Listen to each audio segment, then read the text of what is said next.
Update with one of my models currently. This is a Trax 830 locomotive, came out around about the 1980s, and I've taken the shell off of this. Runs well. If I were to just take this Athearn thing that I'm working on off, I'll just move that out of the way, move this out of the way, move that out of the way, put this on the track correctly, and come on,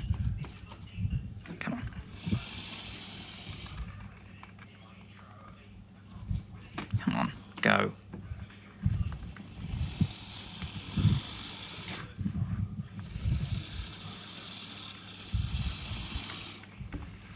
Bit noisy.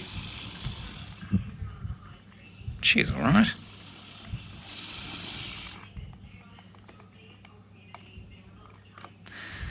But no, the reason why I'm out here experimenting is that I took that shell off.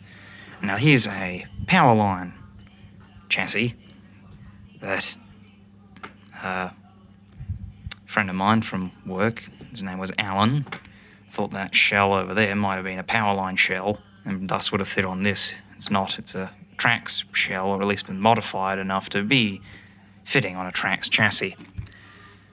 Because the difference between the old Trax chassis and the powerline ones is that the powerline ones have this part here.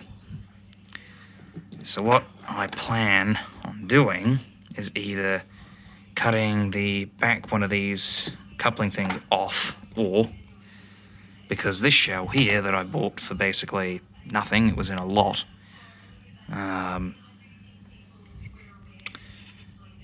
looking at it, I think I might just cut that part off and call it a day, because then this should slide, theoretically, onto here. And then I'd have two 830 locomotives. And then, of course, there's this. This was an unpowered chassis, a kit-bashed shell, as I've found out from certain people helping me. One of them was Andrew Peters, and the other one was a fellow called Alf.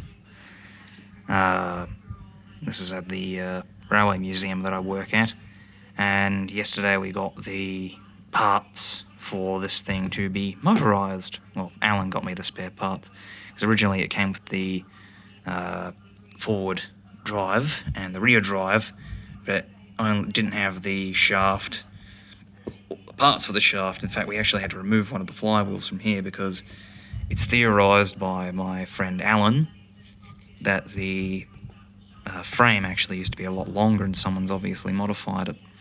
But then again, you never know. I've been busy trying to get this to work. From what I've understood is that it does run. The wheels need to be cleaned, because someone's obviously painted over this whole bogie set after gluing them on. That's a real pain in the arse.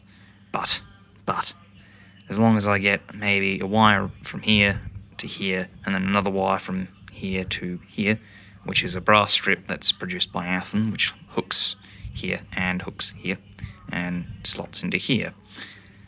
So the idea is as long as I can try and find the clips for it, I should be alright and ready to go, and also cleaning the wheels.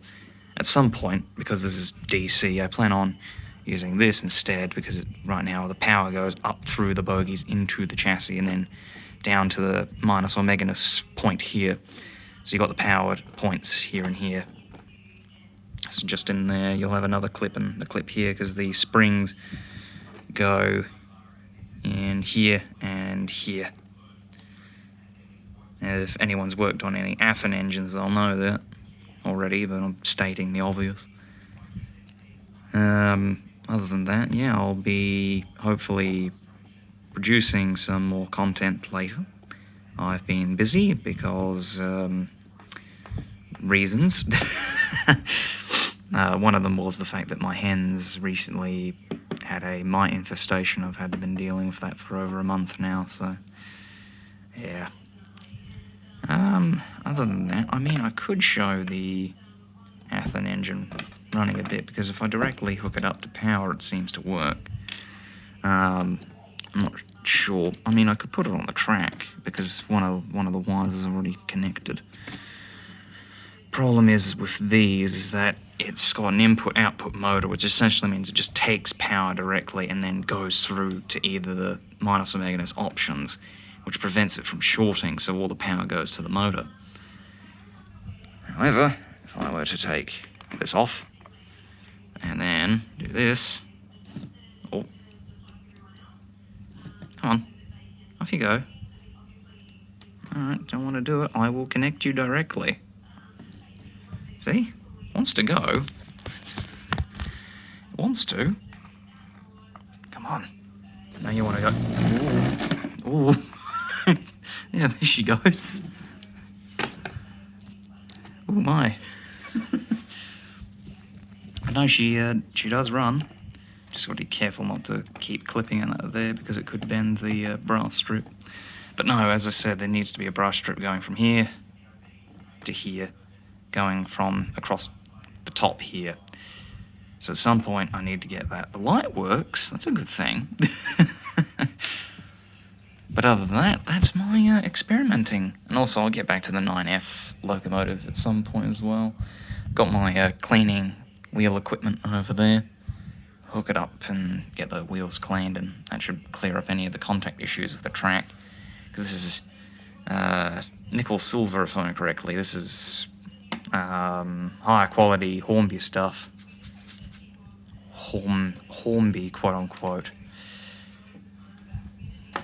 I can't remember. I think it might be Pico. No, it's not Pico. No. Alright, well, I'll see you people again later.